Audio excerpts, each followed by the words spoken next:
Because I remember when I was working as a driver with you, and your management style came across as very calm and understanding and empathetic. So that was actually something that I took in my business model as well. Your management style, where I wasn't as calm as you, but I've tried my best as well.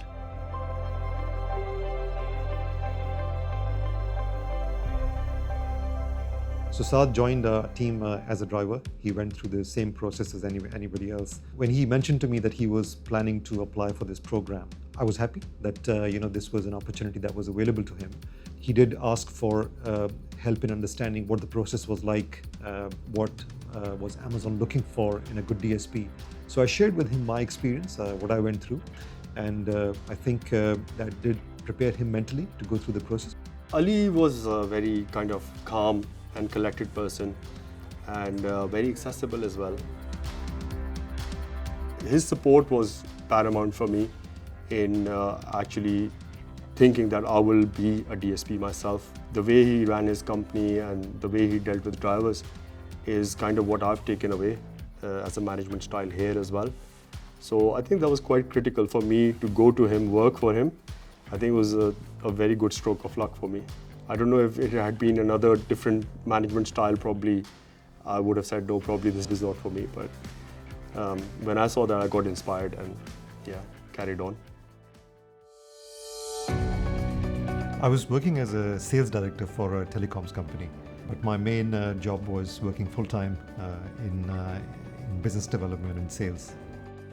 This gave me the chance to apply all my leadership skills that I had gained over my 22-year career and use them to build a team, to motivate a team.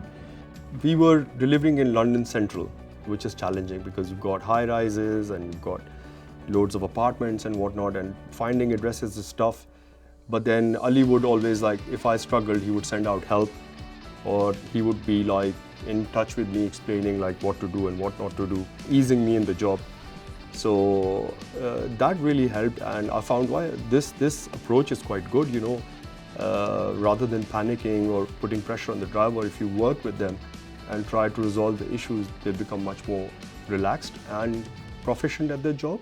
I kind of carried that approach here as well. There are metrics and there are timelines that need to be met. But then there are different ways of going about it to achieve the objective. We still had a lot to learn. It was a steep learning curve.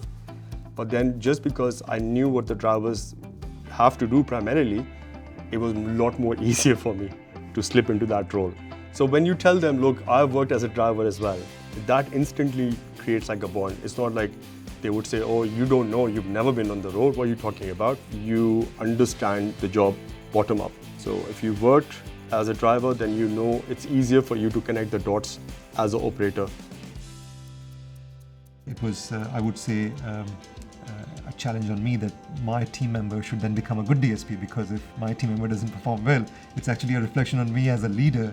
So I think Saad's success, I would treat that partly as satisfaction on my part that at least my team member was successful. And if there was anything that I could do to help him on that journey, I should have done, and I hope that I've done that.